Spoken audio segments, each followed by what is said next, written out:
Está con nosotros para abrir el programa esta noche el politólogo Alberto Vergara, quien ha publicado un ensayo muy interesante con un título además bastante original.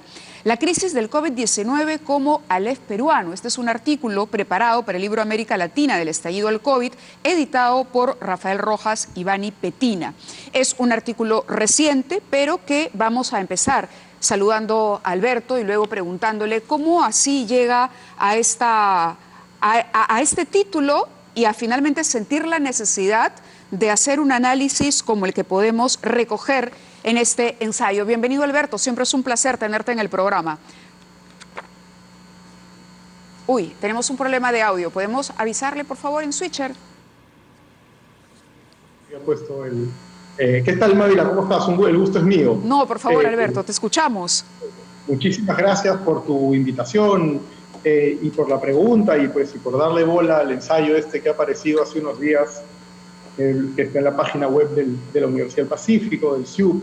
Bueno, mi idea era, la verdad es que yo tenía la sensación que en el Perú la forma principal de estar encarando el análisis de estas crisis era verlo de una manera, digamos, desmembrada, tasajeada, en la cual uno escucha muchos análisis económicos que lo ven como cuántos puntos del PBI vamos a caer, cuánto vamos a rebotar, los protocolos en el lado económico, y en el lado de la salud, pues unas discusiones sobre los indicadores de la epidemiología y las mesetas y los picos, y finalmente viéndolo me parece como una crisis, ya te digo, desmembrada, y lo que a mí me parece es que estamos frente a algo que no es una crisis sanitaria ni una crisis económica. Creo que el objetivo fundamental del ensayo es tratar de mostrar que estamos ante una calamidad nacional. Esto no se resuelve con dos políticas públicas, esto no se resuelve con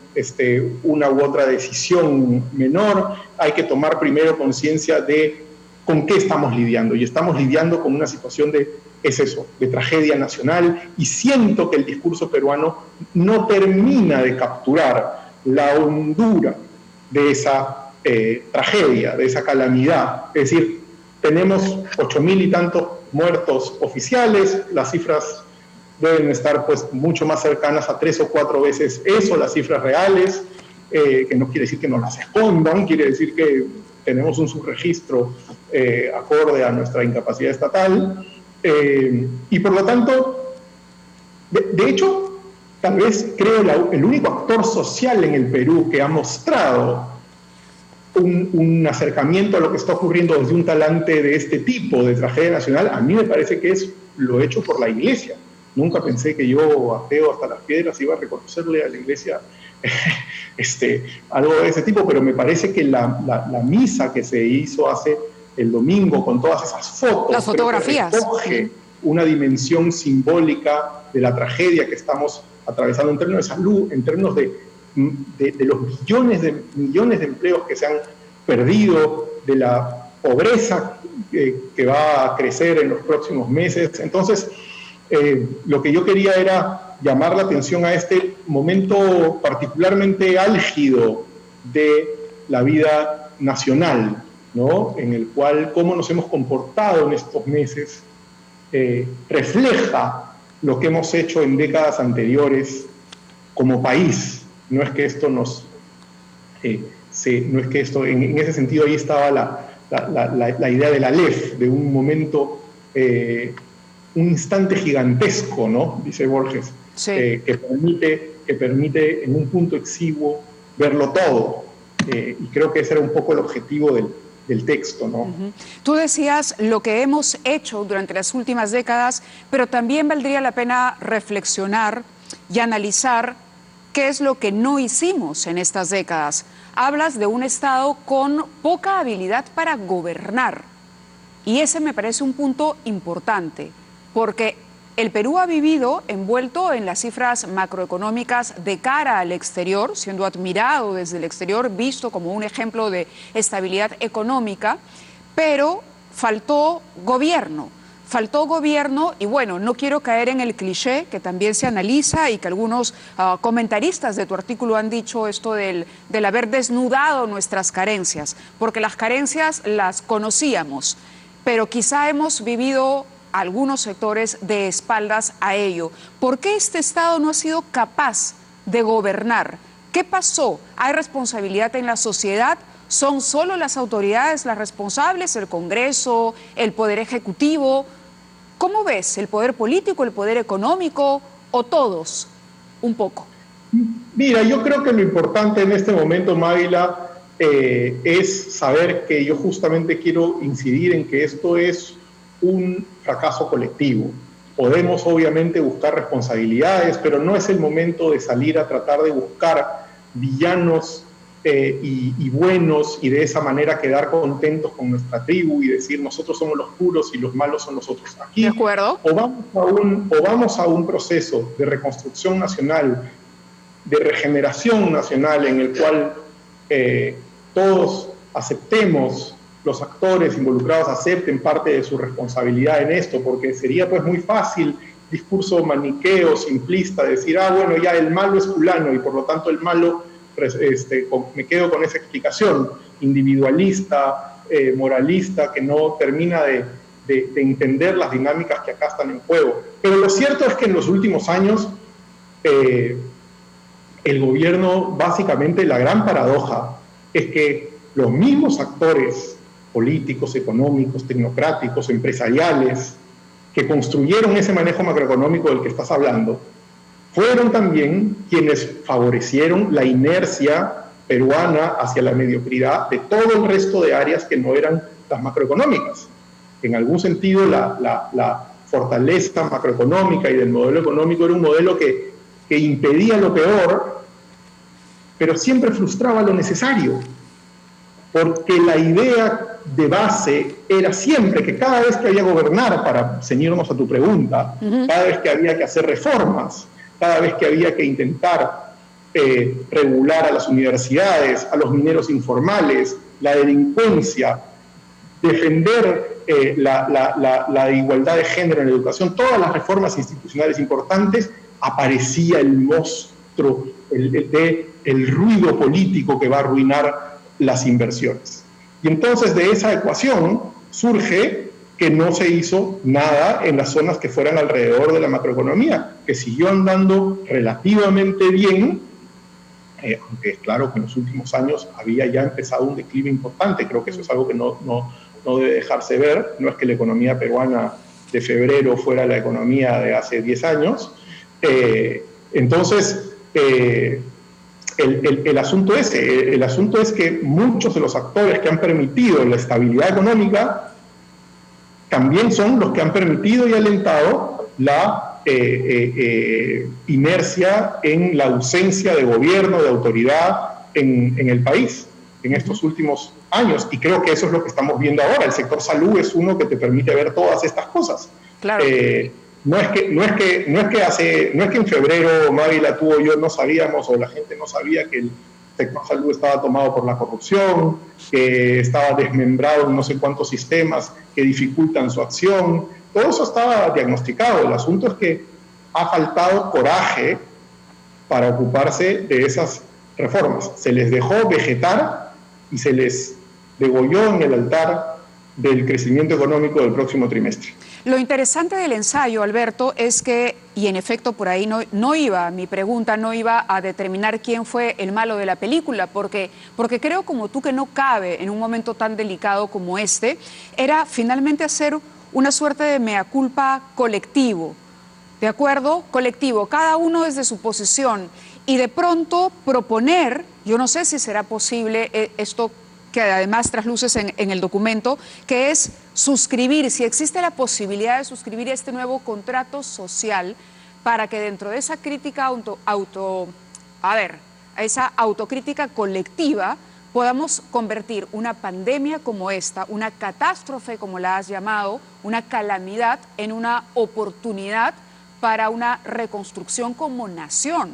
Ese me parece que es el reto mayor que tenemos todos los actores ciudadanos, actores económicos, empresarios, políticos, todos. ¿Es posible poder, para no ser pesimistas en el análisis y en el pronóstico, y de qué dependería, crees tú, dónde hay que dar los primeros pasos? Mira, Ávila, yo creo que es posible y sobre todo creo que es necesario. Creo que el punto fundamental en este momento es que todos, como decías, tenemos que aceptar parte de la responsabilidad y asumir que esto lo saca adelante algún tipo de unidad nacional o no la saca nadie, porque no es el momento para que en realidad en este momento la derecha comience a decir que el problema son los perros del hortelano, ni para que la izquierda crea que realmente la culpa de todo la tiene el empresario malvado. En este momento lo que se necesita es evidentemente una cesión de responsabilidad de los distintos actores, y creo que eso es algo que es absolutamente necesario y que siempre ha sido muy difícil de conseguir en el Perú. En muchos momentos críticos de la historia peruana, Maila, los actores peruanos no han estado a la altura. No, pensemos simplemente en la guerra con Chile. O sea, con la guerra con Chile, un presidente se va de viaje, el otro le da un golpe de Estado mientras no está de viaje, el otro se va a Cajamarca, que el presidente Iglesias, Cáceres lo pelea, lo persigue, se pelean, hay una guerra civil. En fin, la incapacidad para coordinar de los políticos de la clase política peruana es un mal endémico, ¿no? Entonces, creo que una cosa importante es esa, es aceptar la validez de los interlocutores distintos, y antes que eso, me parece, Mávila, aceptar que el sistema no va más. Cuando hablas de sistema, ¿a qué te refieres? ¿Cuál es el sistema? ¿Perdón? ¿Cuál es el sistema? Y hago la pregunta abierta porque los televidentes no necesariamente han leído el ensayo, los vamos a invitar a leerlo, pero cuando te refieres al sistema, no da más. ¿De qué estamos hablando? Hablamos del sistema del orden institucional que nos ha traído hasta esta situación en la cual ocurren cosas como las que has descrito en las clínicas, un orden institucional que significa básicamente que los ciudadanos están desamparados, que los ciudadanos están en una situación de indefensión ante la crisis, con un Estado que no puede proveer de cosas esenciales como la salud, y que necesita claramente revisarse. Un sistema en el cual hoy ni siquiera los ganadores del sistema político, institucional, económico que hemos tenido en los últimos años, es decir, ni los ganadores, el sistema les es funcional, ya no les es funcional más. Es decir, hoy día tú puedes ser alguien con dinero que vive en San Isidro y no hay una cama en la clínica. O sea, el sistema dejó de beneficiar incluso, o sea, cuán corroído está que no le sirve ni a los ganadores del sistema. Entonces, no puede ser, yo creo que me parece, a veces cuando oigo en el Perú que dicen, ya viene el antisistema. Hombre, ¿cómo no va a haber antisistema si el sistema claramente no está funcionando para nadie? Entonces, necesitamos una aceptación de que lo que hemos construido hasta aquí es absolutamente insuficiente y que nos ha metido en esta situación de tal gravedad económica y de salud. Sin que el antisistema sea aquel que conocimos, los que, bueno, tenemos la edad que tenemos en los años 80, ¿no? Hay una suerte de pavor, de fantasma que nos persigue permanentemente, logramos una determinada estabilidad económica, cada uno veló por su propio interés, nos convertimos en una sociedad de individuos individualistas, valga la redundancia, y entonces el antisistema para nosotros es o violencia, o destruir el modelo económico o las pocas instituciones que nos quedan. Es decir, destruir para reconstruir. No te refieres a ese antisistema, sino a poder estructurar propuestas de otra naturaleza, porque en este momento me pongo a pensar, a ver, la izquierda diría, ok, nos están dando la razón, pero creo que la izquierda tampoco ha sido capaz de proponer soluciones con éxito, ¿no?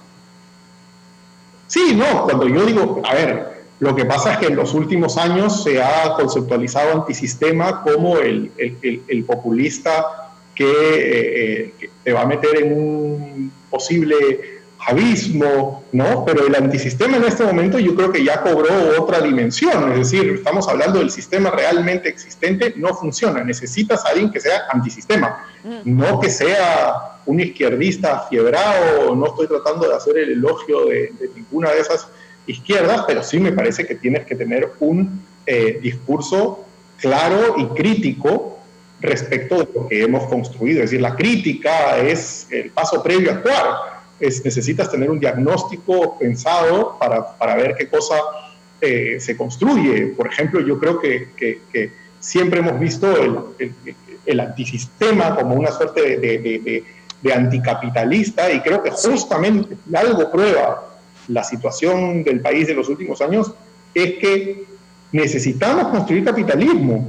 Es decir, el capitalismo que tenemos ahora es un solo de prebendas, clientelismo, compadrazgos,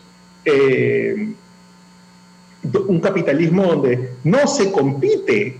El capitalismo es una gran herramienta para generar riqueza y para distribuirla a condición de que exista una competencia regulada, pero lo que vemos es Club de la Construcción.